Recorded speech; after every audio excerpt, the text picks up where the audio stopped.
They laughed when the 72-year-old man stepped off the bus at Fort Benning.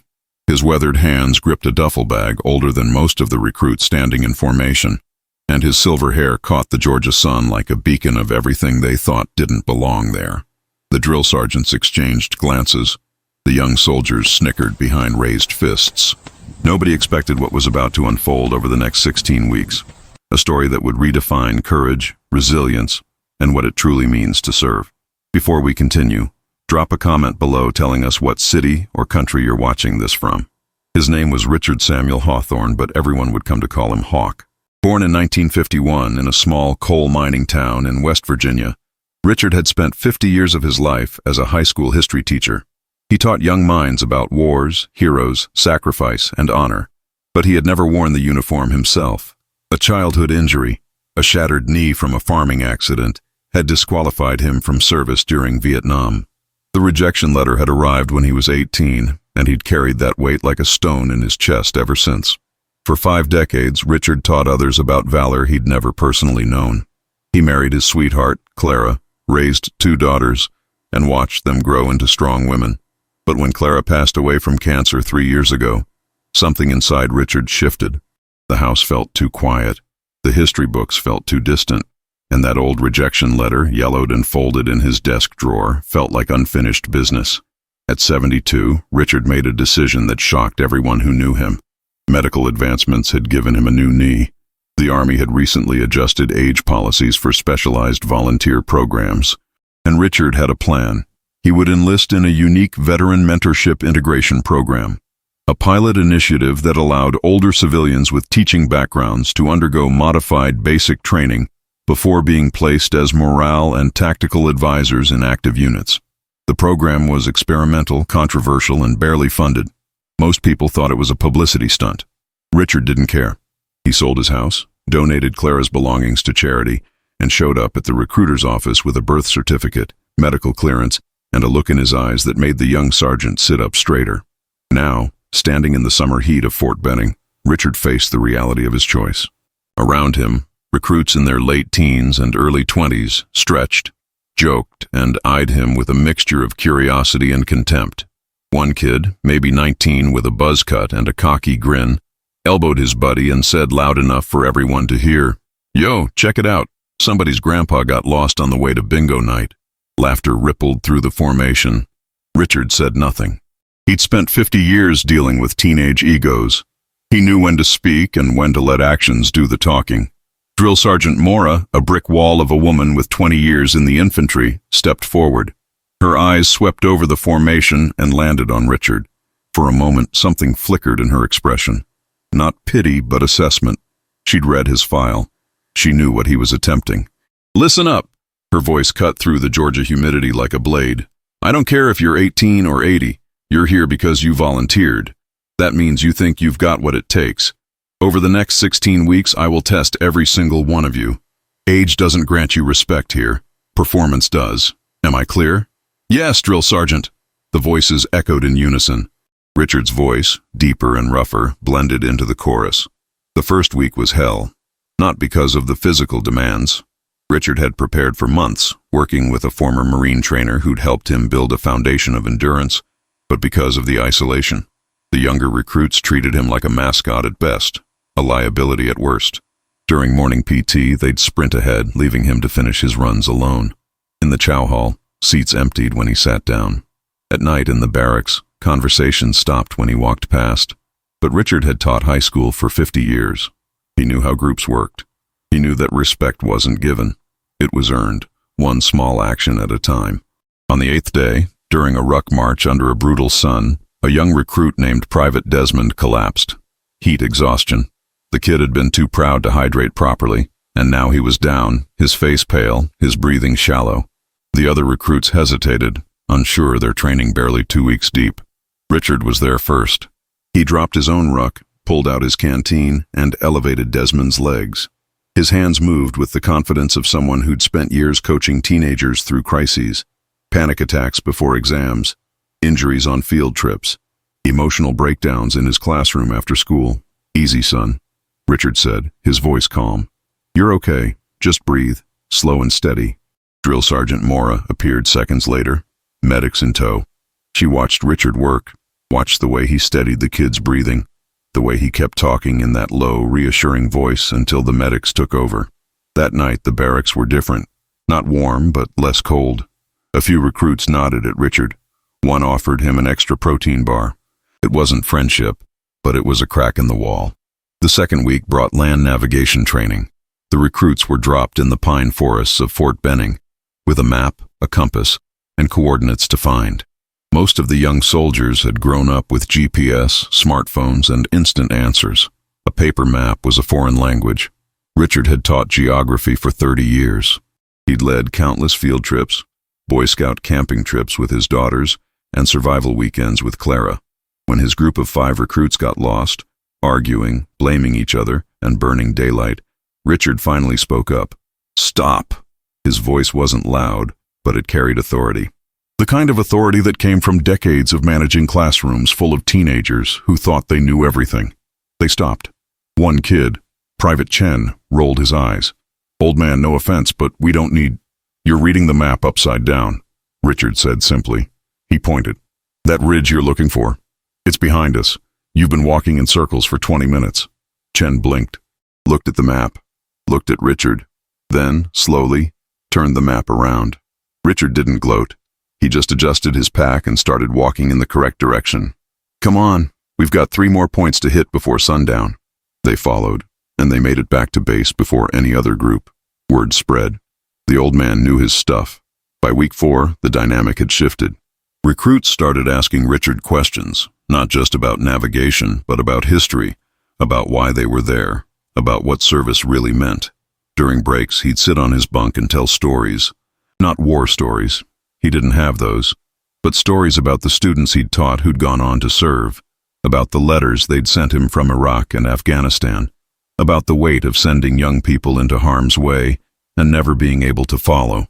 "I taught about sacrifice for 50 years, Richard said one night, his voice quiet in the dim barracks. "But I never made one myself. Not a real one. I wanted to know what it felt like. Not just to read about it, to live it." The room was silent. Even the cockiest recruits had nothing to say to that. Week 6 brought combat training. Hand-to-hand, tactical movement, weapons qualification. Richard wasn't fast. He wasn't strong like the 20-year-olds, but he was precise. Every movement deliberate, every shot calculated. He'd spent months at the range before enlisting, and his marksmanship scores were near perfect. During a tactical exercise, Richard's squad was ambushed in a mock village. Blanks fired, smoke grenades deployed, chaos everywhere. The younger soldiers panicked, broke formation, started yelling over each other. Richard dropped to one knee, took cover, and called out in that same calm voice he'd used in his classroom when fire drills went sideways. "Chen, left flank. Desmond, cover the alley. Rodriguez, you're with me. Move with purpose, not panic." They listened. They moved. They won the exercise. Drill Sergeant Mora watched from the observation post. She didn't smile, but she nodded. Week 8. Confidence course. Rope climbs, wall scaling, mud crawls under barbed wire. Richard's knee ached. His shoulders burned. He was slower than everyone else, but he finished every obstacle, every single one. No shortcuts, no excuses. When he crossed the finish line, dead last, covered in mud, gasping for air, the other recruits were waiting, not mocking, waiting. And when he stood up straight, they started clapping. It wasn't loud, it wasn't a Hollywood moment, but it was real. Week 10 brought a visitor. Major General Andrew Callahan, a decorated officer overseeing the experimental program, arrived to evaluate the recruits. He'd been skeptical of the whole initiative from the start, and he made no secret of it. During an inspection, he stopped in front of Richard, looked him up and down. "You're the school teacher?" "Yes, sir." "Why are you here?" Richard met his eyes. "To finish what I started 50 years ago, sir." Callahan's jaw tightened. "This isn't a game, Mr. Hawthorne. These recruits are preparing for real combat. You're 72 years old. What happens when you can't keep up?" "With respect, sir, I haven't stopped yet." The general stared at him for a long moment. Then he moved on without another word. That night, Drill Sergeant Mora pulled Richard aside. "The general wants you gone. He thinks you're a distraction." Richard nodded slowly. "Am I?" She looked at him. Really looked at him. "No, you're not. But I can't protect you if you fall behind. Then I won't fall behind." Week 12. Night operations. The recruits were tasked with a simulated rescue mission. Extract a downed pilot from hostile territory, navigate back to base, all in complete darkness. Richard's squad drew the hardest route. Dense forest, river crossing, limited time. The tension was high. This exercise would determine their final rankings. Halfway through, Private Rodriguez twisted his ankle crossing the river. He went down hard, cursing in pain. The squad froze. They were already behind schedule. Carrying Rodriguez would cost them the mission. "Leave me," Rodriguez said through gritted teeth. "Seriously, just finish the mission." The others hesitated, calculating. In their minds, this was a competition, a test. Leaving one behind to save the many, it made tactical sense. Richard was already moving. He knelt beside Rodriguez, checked the ankle. Sprained, not broken. He pulled out a compression wrap from his kit, something he'd added himself just in case, and began binding the ankle with practiced efficiency. "Sir, we don't have time," Chen started. "We're not leaving him." Richard's voice was iron. "In the real world, we bring everyone home. That's the mission. Now help me get him up." They stared at him. Then Desmond moved forward. Then Chen. Together they fashioned a makeshift carry using a poncho and 2 branches. They moved slower, but they moved together. They didn't win the exercise. They came in 4th out of 6 squads. But when Drill Sergeant Mora debriefed them, she said something that stuck with every one of them. "In combat, winning isn't about being first. It's about bringing your people home. 4th place with everyone intact beats 1st place with someone left behind. Remember that." Richard didn't say "I told you so." He didn't need to. Week 14, the culmination exercise. A 3-day field training event that would test everything they'd learned. The recruits would be divided into 2 companies, competing in a series of missions: reconnaissance, defense, assault, extraction. Richard was assigned to Blue Company as a squad advisor. It was the first time the program officially acknowledged his role as something other than just another recruit. The first day went smoothly. Blue Company executed their reconnaissance mission flawlessly. But on day 2, during a defensive operation, everything went wrong. The scenario, hold a strategic position against overwhelming enemy forces, played by drill sergeants and advanced infantry soldiers. Blue Company's commanding officer, a 23-year-old lieutenant fresh out of OCS, made a critical error. He overextended his perimeter, spread his forces too thin, and left the command post vulnerable. The enemy exploited it immediately. Within minutes, Blue Company was being overrun. The lieutenant froze, overwhelmed by the chaos, unable to adapt. Richard was positioned at the command post. He watched the panic spread, watched the defensive line collapse. He saw the look in the lieutenant's eyes, the same look he'd seen in student teachers during their first classroom crisis. Richard stood up, walked over to the lieutenant, put a hand on his shoulder.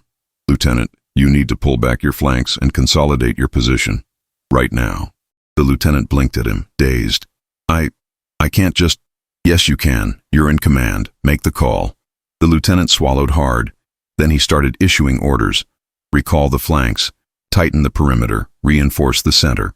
Richard moved through the position, calm as a Sunday morning, offering suggestions, steadying soldiers who were panicking, redirecting fire teams. He didn't take command. That wasn't his place. But he became the anchor the unit needed.